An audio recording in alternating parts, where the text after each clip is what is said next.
अगले घंटे तक 9 बज गए में हम उस वायरस की बात करेंगे जिसकी ना दवा है और ना ये बीमारी दया दिखा रही है। कोरोना ने दिल्ली को निशाना बना रखा है।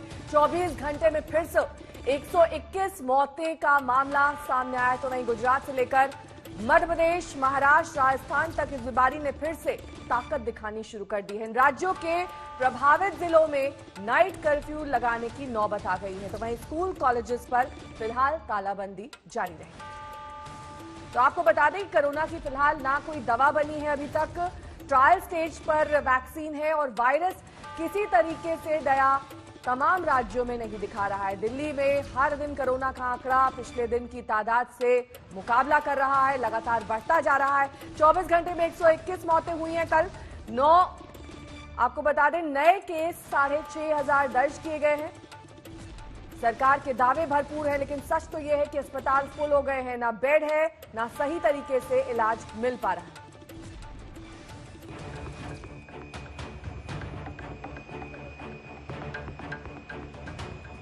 लॉकडाउन से लॉक हटते ही कोरोना के खत्म होने के गुमान ने दिल्ली को एक बार फिर से गम के दरिया में धकेल दिया है। रोज करीब 100 मरीजों की होती मौत से दिल्ली सिसक रही है। कोरोना का कहर ऐसा है कि अस्पतालों में बेड कम पड़ गए हैं।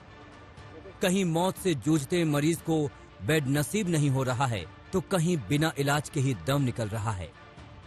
पिछले 6 दिनों के आंकड़ों पर नजर डालिए तो पता चलेगा कि कोरोना के प्रहार से कराहती दिल्ली का हाल क्या है। 22 नवंबर को दिल्ली में 121 मौतें हुई, तो 21 नवंबर को 111 मरीजों ने कोरोना से दम तोड़ दिया। 20 नवंबर को 118, तो 19 नवंबर को 98 की जान चली गई। 18 नवंबर को 131 लोग कोरोना से जिंदगी की जंग हार गए, जो एक दिन में होने वाली मौत का सबसे बड़ा आंकड़ा है। इस आंकड़े ने दिल्ली सहित पूरे देश को दहला दिया। 17 नवंबर को भी मौत का ग्राफ 100 से बस एक कम 99 रहा। अब तक कोरोना से 8,391 मरीजों की मौत हो गई है। सरकार जागी तब तक देर हो चुकी थी। हालात बेकाबू हो चुके थे। अफरा तफरी के माहौल में दिल्ली सरकार ने केंद्र से मदद मांगी। केंद्र ने 700 आईसीयू बेड देने का वादा किया। दिल्ली सरकार ने ताबड़तोड़ कई फरमान जारी कर दिए। अब निजी अस्पतालों के 80% बेड कोरोना मरीजों के लिए आरक्षित हैं। एमबीबीएस और बीडीएस के सीनियर छात्रों को भी ड्यूटी में लगा दिया गया है। वहीं केंद्र सरकार भी डॉक्टर मुहैया कराने की मुहिम में जुटी है। लेकिन सरकार के तमाम जतन के बीच दिल्ली वालों को भी कोरोना से सतर्क और सावधान रहने की जरूरत है। तो फाइन अभी 500 रुपए था, इसको बढ़ा के 2,000 रुपए फाइन किया जा रहा है। सरकार ने मास्क नहीं पहनने पर जुर्माना 2,000 कर दिया, लेकिन इसकी जरूरत क्यों पड़ी? रोजमर्रा की भागदौड़ में हम कोरोना को नजरअंदाज करने की भूल कर रहे हैं, जो बहुत महंगी पड़ रही है। देखिएगा, अभी कोरोना से बचाव के लिए दिल्ली के अंदर मास्क के ऊपर फाइन 2,000 रुपए किया गया और साथ ही साथ लोगों को जागरूक किया जा रहा है कि वो घर से निकले तो बिना मास्क के ना निकले। जैसे जैसे दिल्ली में मरीज बढ़ रहे हैं, वैसे वैसे पड़ोसी राज्यों में भी खौफ बढ़ता जा रहा है। दिल्ली से लगी सभी सीमाओं पर रैंडम टेस्टिंग हो रही है। कहा गया कि डॉक्टर्स को एयरलिफ्ट किया जा रहा है। एयरलिफ्ट का मतलब तो इमरजेंसी होती है ना, कि आपने एक जगह से उठा के तुरंत दूसरी जगह पहुंचाया। 5 दिन हो गए। हम जानना चाहते हैं वो जो डॉक्टर्स एयरलिफ्ट किए गए थे वो कहां पहुंचे हैं, किस अस्पताल के अंदर वो किन मरीजों का इलाज कर रहे हैं, क्योंकि दिल्ली सरकार के किसी भी अस्पताल के अंदर इस तरह से वो डॉक्टर्स नहीं पहुंचे। हमारे गौतम बुद्ध नगर में तकरीबन 70 मरीज जिन्हें वहां सुविधाएं नहीं मिल पाई, और यहाँ सुविधाएं बेहतर हैं उत्तर प्रदेश के गौतम बुद्ध नगर और नोएडा में, तो वो लोग यहाँ अपना इलाज करा रहे हैं।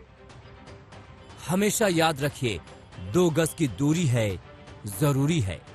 पूनम शर्मा और अभिषेक आनंद के साथ आशुतोष मिश्रा, दिल्ली आज तक। तो इस रिपोर्ट के जरिए आप समझ पाए होंगे कि कोरोना की रफ्तार लगातार डरा रही है। अस्पताल में बेड्स कम पड़ रहे हैं, मरीजों की संख्या बढ़ती जा रही है और किसी को यह समझ में नहीं आ रहा है कि आगे समाधान किस तरीके से निकाला जाए। हमारे 3 संवाददाता इस वक्त 3 अलग अलग शहरों से हमारे साथ जुड़ गए हैं। दिल्ली से हमारे संवाददाता अरविंद ओझा हमारे साथ है, हमारे साथ गोपी घांगर जुड़ गई हैं अहमदाबाद से, जयपुर से हमारे संवाददाता शरद हमारे साथ जुड़ गए हैं। लेकिन सबसे पहले अरविंद, आपका रुख करते हुए, दिल्ली में लगातार ये कहा गया कि हम हर तरीके के इमरजेंसी हालात से निपटने के लिए तैयार हैं।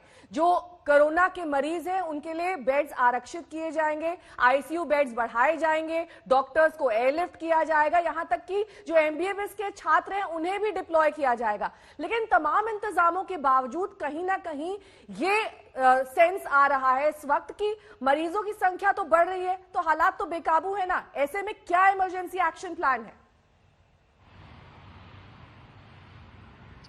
देखिए, मैं आपको बताऊं, जब लॉकडाउन खुला उसके बाद चलता है वाला जो एटीट्यूड है, चाहे वो सरकार हो और चाहे लोग हो, ये जो चलता वाला एटीट्यूड है, इसी की वजह है कि कल 6000 से ज्यादा मामले सामने आए, 121 मौतें हुई कोरोना से। तो ये सब कुछ चलता है वाले एटीट्यूड पर था। बीच में सरकारें भी कैजुअल हो गई और लोग तो अभी भी कैजुअल है।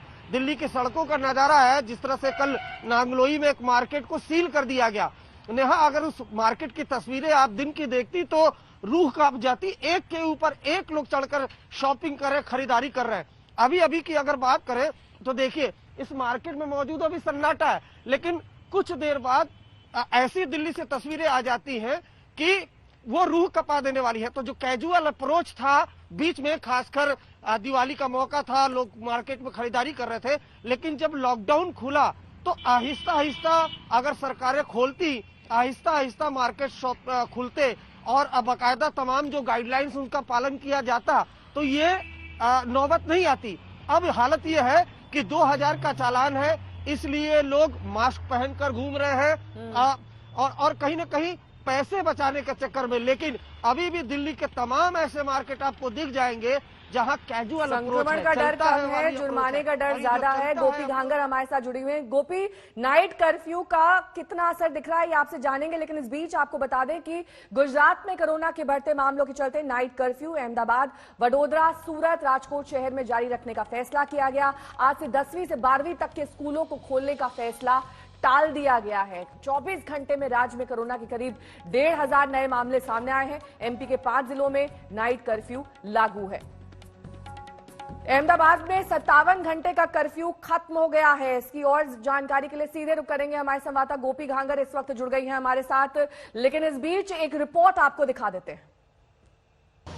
57 घंटे के कर्फ्यू के बाद एक बार फिर जिंदगी अब सामान्य होती हुई दिख रही है। हालांकि कोविड अभी गया नहीं है।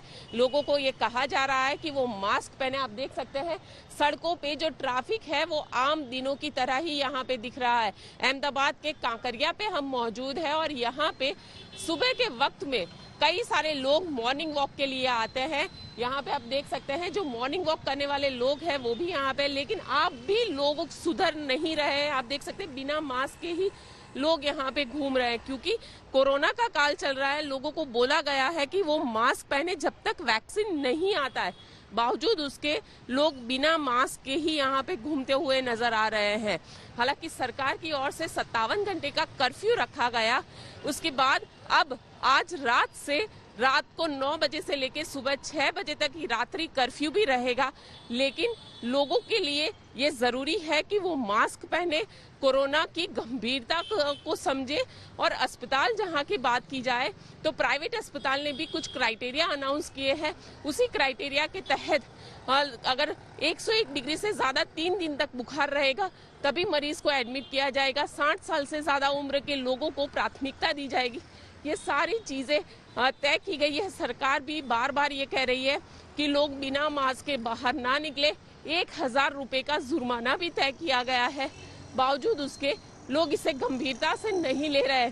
लेकिन आज सुबह से ही जिंदगी अब सामान्य होती हुई यहाँ पे नजर आ रही है। कैमरामैन उज्जवल ओझा के साथ गोपी घांगर, अहमदाबाद आज तक। गोपी घांगर की रिपोर्ट आपने देखी। सीधे आपको लिए चलेंगे गोपी घांगर के ही पास। गोपी, नाइट कर्फ्यू जब लागू था उसका किस तरीके से असर देखा गया और क्या लोगों ने इसका पालन किया सख्ती से या फिर ढील नजर आई?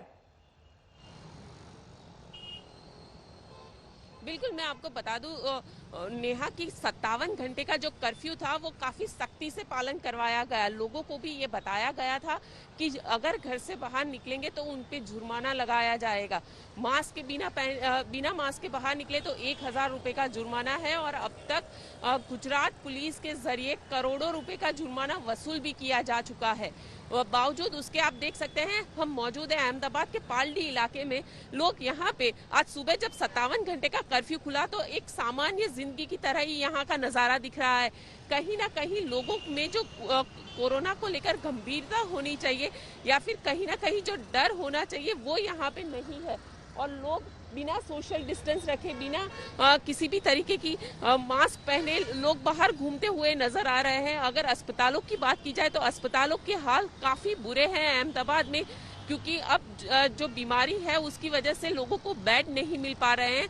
तो प्राइवेट हॉस्पिटल ने भी अपने क्राइटेरिया सेट किए हैं। तो वही सरकारी अस्पताल में बात की जाए तो वहाँ पे जो 1200 बेड की अस्पताल है उसे अब 1300 बेड की जा रही है। 700 बेड के अस्पताल है उसे 800 बेड के किए जा रहे हैं। तो लगातार बेड को भी बढ़ाया जा रहा है ताकि जो मरीज आ रहे हैं उनको वहाँ पे ट्रीटमेंट मिल पाए। और साथ ही अहमदाबाद से जो एडजॉइनिंग आणंद का इलाका आता है वहाँ पे भी अस्पतालों को खाली करवाया। अस्पतालों में एक कोविड केयर सेंटर खोला गया है ताकि अहमदाबाद के जो मरीज हैं अगर ज्यादा तादाद में आ जाते हैं तो उनको वहाँ पे शिफ्ट किया जाए। लेकिन कहीं ना कहीं आज रात से ये रात्रि कर्फ्यू रहेगा तो लोगों को भी इस चीज को काफी गंभीरता से लेने की जरूरत है। बिल्कुल, लोग इस बीमारी को हल्के में न लें, मास्क लगाए रखें और सोशल डिस्टेंसिंग का पालन करें। लेकिन इस बीच आपको राजस्थान की तस्वीर दिखा देते हैं जहां पर कोरोना फिर से अपने पांव पसारने लगा है। 8 जिलों में नाइट कर्फ्यू लगाकर सख्ती बरती गई है। साथ ही बिना मास्क पर जुर्माना राशि 500 कर दी गई है।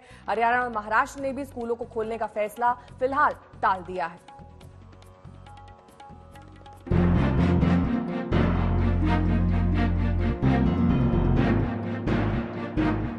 जो लोग सोच रहे थे कि कोरोना धीरे धीरे अपने आप खत्म हो जाएगा, नवंबर के महीने में उनकी आंखें खोल दी हैं। ये सच है कि सितंबर और अक्टूबर में कोरोना संक्रमण में गिरावट आई थी, लेकिन लोगों की ढिलाई ने नवंबर में ही हालात को फिर से संगीन बना दिया। गुजरात, मध्य प्रदेश की तरह राजस्थान में भी संक्रमण तेजी से बढ़ा है और ऐसे हालात में पाबंदियां बढ़ाने के अलावा सरकार के पास कोई और तरीका नहीं है। राजस्थान के 8 जिलों में आज से नाइट कर्फ्यू लागू कर दिया गया है। ये जिले हैं जयपुर, जोधपुर, कोटा, बीकानेर, उदयपुर, अजमेर, अलवर और भीलवाड़ा। नाइट कर्फ्यू रात 8 बजे से सुबह 6 बजे तक लागू रहेगा, लेकिन बाजार शाम 7 बजे ही बंद कर दिए जाएंगे। मास्क नहीं पहनने पर जुर्माना 200 से बढ़ाकर 500 कर दिया गया है और तमाम समारोह में शामिल होने वालों की अधिकतम संख्या 100 कर दी गई है। राजस्थान में कोरोना के बढ़ते संक्रमण को देखते हुए राज्य सरकार ने 8 जिलों में नाइट कर्फ्यू लगाया है। हम आपको दिखाना चाहते हैं किस तरह का नजारा है। दवाई की दुकान एक खुली है, दवाई की दुकान को छोड़कर बाकी की दुकानें हम आपको दिखाना चाहते हैं। बाकी की दुकानें सारी बंद हो गई हैं। शाम 7 बजे से दुकानें बंद हो जा रही हैं। उसके बाद इस तरह से सड़कों पर नाकेबंदी लगा दी गई है। नाइट कर्फ्यू की पालना कराने के लिए रात में इस तरह से सड़क पर पुलिस वाले हैं, जो भी आने जाने वाला है उससे पूछताछ कर रहे हैं कि क्यों आ रहे हैं, क्या जरूरी काम है जिसकी वजह से इन्हें सड़कों पर आने पड़ रहा है।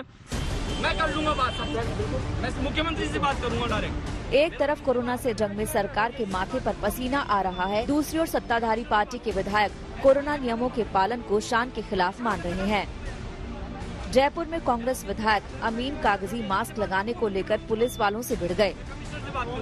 ऐसे नहीं चलने दूंगा, परेशान कर रहा लोगों को यार। देश के बाकी राज्यों में कोरोना की रफ्तार को देखते हुए सरकारें नए कदम उठा रही हैं। महाराष्ट्र में 31 दिसंबर तक स्कूल नहीं खुलेंगे। हरियाणा में नवंबर तक सारे स्कूल फिर से बंद कर दिए गए हैं।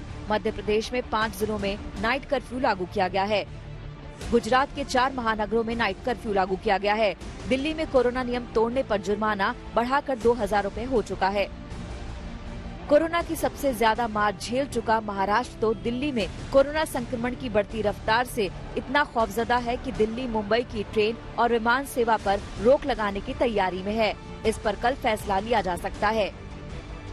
जयपुर से शरद के साथ आज तक ब्यूरो।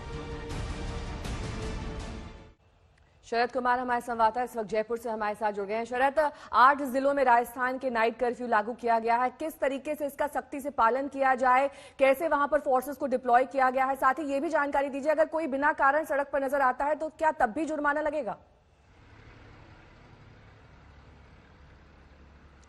देखिए नेहा, कल रात मैं सड़कों पर था दिखाने के लिए किस तरह का नजारा है और जो देखकर आश्चर्य हुआ कि लोगों के सेफ्टी के लिए कर्फ्यू लगाया गया है कि लगातार पुलिस वाले से लोग भिड़ रहे थे। रात को 8 बजे के बाद भी सड़कों पर घूम रहे थे, जहां से चालान भी काटा जा रहा था। राजस्थान में लगातार 2 दिनों से 3000 से ज्यादा मामले आ रहे हैं। अगर जांच के मामले में देखें तो प्रति 100 व्यक्ति अगर जांच की जाती है तो दिल्ली से ज्यादा आंकड़ा है। करीब 10% के आसपास लोग निकल रहे हैं यहाँ पर कोरोना पॉजिटिव। अस्पतालों में जगह नहीं है। आरयूएचएस एक अस्पताल कोविड बनाया गया था, 1200 बेड हैं, भर गए हैं। आईसीयू में जगह नहीं है। किसी भी अस्पताल में आप जयपुर का फोन कर लीजिए, बड़ा हो छोटा हो, महात्मा गांधी नारायणा जैसे कोई भी अस्पताल में फोन कर लीजिए, दुर्लभ जी आपको आईसीयू में बेड नहीं मिलेंगे। इसी वजह से सरकार को सख्ती करनी पड़ी है कि नाइट कर्फ्यू लगाना पड़ा है। दिन में भी चालान काटा जा रहा है। मैं आपको बता दूं कि 18 करोड़ रुपए 38 करोड़ रुपए चालान में काटे गए हैं। आप समझ सकते हैं कि किस तरह से सख्ती के बावजूद लोग लापरवाही बरत रहे हैं। एक तो दिवाली, दोपहर से नगर निगम चुनाव की वजह से ज्यादा संक्रमण फैला है राजस्थान में और आज से जिला परिषद और पंचायत समिति के चुनाव गांव में हो रहे हैं। लोगों को डर है कि चुनाव जो है शहरों के बाद गांव में कोरोना लेकर नहीं चला जाए, क्योंकि इंफ्रास्ट्रक्चर गांव में तो बिल्कुल नहीं है। जब शहरों में इस तरह की हालत है, जयपुर में रिकॉर्ड हो गया 600 से ज्यादा मरीज आए हैं एक दिन में कल, तो आप अंदाजा लगा सकती हैं कि कोरोना का किस तरह से संक्रमण बढ़ रहा है। बड़ी बात यह है कि शादियां हैं, 25 तारीख से देवउठनी एकादशी है, अबूझ मुहूर्त में शादियों की शुरुआत हो रही है। इस साल 12 से 14 सावे ही हैं। उसको लेकर लगातार लोग शादियों में खरीदारी के लिए उमड़ रहे हैं बाजार में। सरकार कोशिश कर रही है कि मास्क लगाकर लोग निकलें, लेकिन जिस तरह से भीड़ उमड़ रही है, 14-15 सावे हैं, इस बार शादी के दिन है, उसमें सारे लोग शादी कर लेना चाहते हैं। इसीलिए सरकार ने तय किया है कि सारी शादियों की वीडियोग्राफी कराई जाएगी और 100 से ज्यादा अगर बाराती अगर मेहमान आए तो 25,000 जुर्माना हाथ के हाथ होगा। जी नेहा, बहुत बहुत शुक्रिया शरद, गोपी और अरविंद, इस तमाम जानकारी के लिए आपका। अलग अलग राज्यों से आप समझ रहे थे किस तरीके से संक्रमण लगातार बढ़ रहा है, लेकिन लोग लापरवाही बरत रहे हैं। लेकिन कोरोना पर इस वक्त एक अच्छी खबर भी आपको बता देते हैं। अमेरिका में 11 या फिर 12 दिसंबर तक पहला वैक्सीन यानी कि पहला टीका लगेगा। दुनिया में दूसरी वैक्सीन पर भी तेजी से काम चल रहा है। सबसे बड़ा दावा फाइजर का है। मॉडर्ना भी ये दावा कर रही है कि जल्द ही उसकी वैक्सीन आ सकती है। तमाम अलग अलग स्टेजेस में ये वैक्सीन इस वक्त हैं और 10 दिसंबर को अमेरिकी ड्रग अथॉरिटी की बैठक होने वाली है। इमरजेंसी इस्तेमाल की इजाजत मिल सकती है। हालांकि ये देखना होगा कितने लोगों तक ये वैक्सीन पहुंचती है। इजाजत मिलते ही 24 घंटे में ये वैक्सीन लगने लगेगी, यानी कि दिसंबर 11 या 12 तक इस खुशखबरी का इंतजार करना होगा कि कब वैक्सीन लोगों तक पहुंच सकेगी। अमेरिका में इसकी शुरुआत होगी। मॉडर्ना का 3rd फेज का ट्रायल पूरा हो चुका है। 94.5% वैक्सीन बनकर तैयार है। दूसरा और तीसरा ट्रायल भी हो चुका है। एस्ट्राजेनेका की, जो कि ब्रिटेन की कंपनी है, वहीं स्पुतनिक जो कि रूस की कंपनी है। तीसरे ट्रायल से पहले मंजूरी मिल गई थी, ड्रग अथॉरिटी ने ये मंजूरी ली थी और 40,000 लोगों पर तीसरा ट्रायल किया जा रहा है। तो ये अलग अलग कंपनियां जो इस वक्त वैक्सीन का निर्माण कर रही हैं। कैंसिनो जो कि चीन की कंपनी है, तीसरे फेज के ट्रायल में पहुंच चुकी है। पूरी दुनिया की नजर कोरोना को मात देने वाली वैक्सीन पर टिकी है। पूरी दुनिया में 150 से ज्यादा वैक्सीन पर अब काम चल रहा है, लेकिन यहां 11 ऐसी वैक्सीन की हम बात करेंगे जिससे दुनिया सबसे ज्यादा उम्मीद लगाए बैठी है। इसमें से कई बहुत हद तक कामयाब भी हो रही हैं।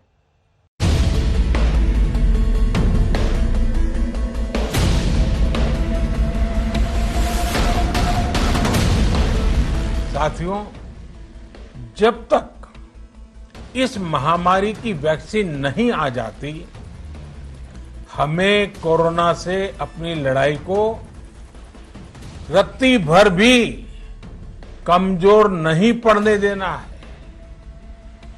बरसों बाद हम ऐसा होता देख रहे हैं कि मानवता को बचाने के लिए युद्ध स्तर पर पूरी दुनिया में काम हो रहा है। अनेक देश इसके लिए काम कर रहे हैं। हमारे देश के वैज्ञानिक भी वैक्सीन के लिए जी जान से जुटे हैं। अगर नहीं समझे हैं तो ठीक से बात समझ लीजिए कि कोरोना से बचाव का एकमात्र उपाय संयम। 2 गज की दूरी भी बेहद जरूरी है। मास्क तो किसी कवच से कम नहीं, क्योंकि अभी वैक्सीन तैयार नहीं है। वैज्ञानिक दिन रात वैक्सीन पर काम कर रहे हैं। दवा और वैक्सीन आने तक खुद को बचा कर रखना ही एकमात्र उपाय है।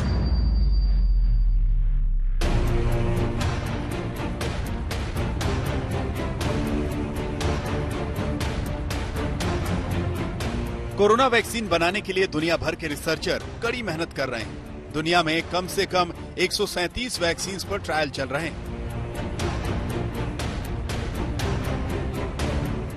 जिनमें से 48 वैक्सीन का ट्रायल इंसानों पर चल रहा है और कम से कम 89 वैक्सीन का ट्रायल जानवरों पर। कुछ प्रमुख वैक्सीन की बात करें तो अमेरिका की दवा कंपनी मॉडर्ना की वैक्सीन ट्रायल के तीसरे चरण में है और कहा जा रहा है कि यह 2021 की शुरुआत में आ सकती है। अमेरिकी कंपनी मॉडर्ना ने वैक्सीन ट्रायल के शुरुआती नतीजों के बाद दावा किया था कि वैक्सीन 95% तक कामयाब है। जर्मनी की बायोएनटेक, फोसन फार्मा और फाइजर की वैक्सीन का ट्रायल एक साथ दूसरे और तीसरे चरण में है। दवा कंपनी फाइजर ने अपनी वैक्सीन के 90% लोगों पर कामयाब होने की जानकारी दी है। अमेरिकी कंपनी मॉडर्ना ने करीब 30,000 लोगों पर वैक्सीन का परीक्षण किया है। वहीं फाइजर ने करीब 43,000 लोगों पर इस वैक्सीन को टेस्ट किया है। ब्रिटिश दवा कंपनी एस्ट्राजेनेका और ऑक्सफोर्ड यूनिवर्सिटी के वैज्ञानिक मिलकर एक वैक्सीन को विकसित कर रहे हैं। भारत में इस वक्त 5 अलग अलग जगहों पर कोरोना वैक्सीन के ट्रायल चल रहे हैं, जिनमें से 2 तीसरे और एडवांस स्टेज में है। भारत की जाइडस कैडिला की वैक्सीन फेज 2 में है। भारत बायोटेक की कोवैक्सीन का ट्रायल फेज 3 में है। If you see, close to about 5 vaccines are being tested in the Indian soil, and very soon we'll be finished with the 3rd phase of the vaccine, and the results will be out. The phase 3 of the trial is basically on safety and efficacy. Once that has been done, then the manufacturing starts with this. Haryana के गृह मंत्री अनिल विज ने biotech के Covaxin का टीका भी लगवाया। PGI Rohtak और स्वास्थ्य विभाग के डॉक्टरों की एक विशेषज्ञ टीम की देखरेख में सिविल अस्पताल अंबाला में वैक्सीन लगाई गई। ये वैक्सीन भारत बायोटेक का प्रोडक्ट है। देखिए, हिंदुस्तान के लिए ये बहुत गर्व का मोमेंट है कि हिंदुस्तान की कंपनी भारत बायोटेक ने आज सारा विश्व जिस कोरोना बीमारी से ग्रसित है उसके लिए वैक्सीन का निर्माण किया है। इसके 2 पहले सफल जो परीक्षण है वो हो चुके हैं और तीसरा और अंतिम परीक्षण आज शुरू होने जा रहा है। लगभग 25,800 लोगों पर इसका प्रयोग किया जाएगा। तो लोग हिचकिचाएं ना, लोग खुलकर आगे आएं। इसलिए सबसे पहले मैंने अपने आप को ऑफर किया है।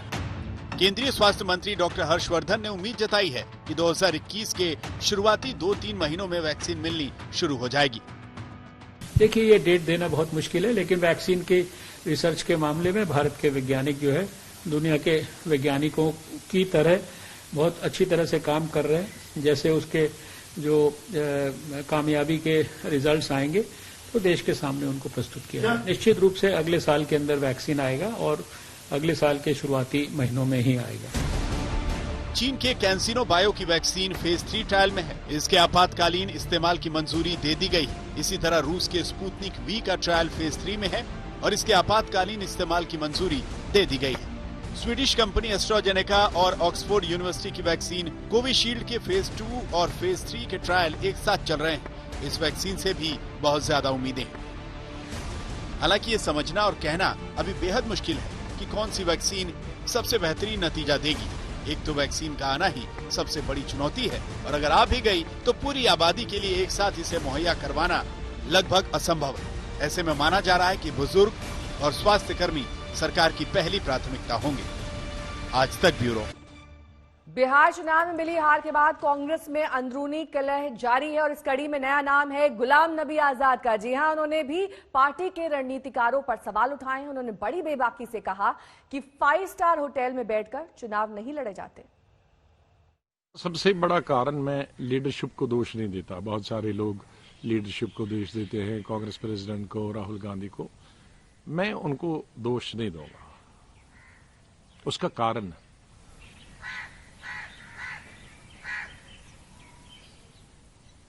जो लोग वहां होते हैं उनका कनेक्ट टूट गया लोगों के साथ।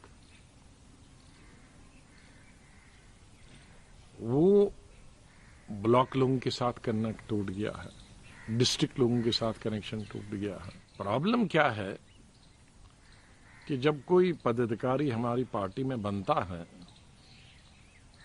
तो वो लेटर पैड तो छाप देता है, विजिटिंग कार्ड भी बना देता है, तो वो समझता है कि बस मेरा काम खत्म हो गया। काम तो उस वक्त से शुरू होना चाहिए। इश्क होना चाहिए आदमी को पार्टी से। इसमें शुरुआत में करूं एक शेर से, ये इश्क नहीं आसान, ये इश्क नहीं आसान, बस इतना समझ लीजिए एक आग का दरिया है और डूब के जाना। 5 स्टार से इलेक्शन नहीं लड़े जाते हैं।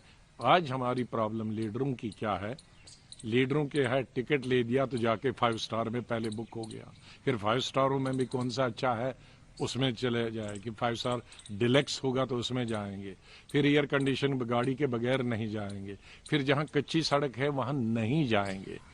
तो जब तक ये कल्चर हम नहीं बदलेंगे, इसीलिए मैंने जो शेर कहा कि ये आसान नहीं है। कभी लाखों लोगों के चेहरे पर खुशियां ला देने वाली भारती आज उदासी के अंधेरे में है। फिलहाल भारती और उनके पति हर्ष जेल में हैं। उनकी जमानत याचिका पर आज सुनवाई होनी है, मगर सवाल ये कि एनसीबी की इस ताबड़तोड़ कार्रवाई में अगला नंबर किसका है।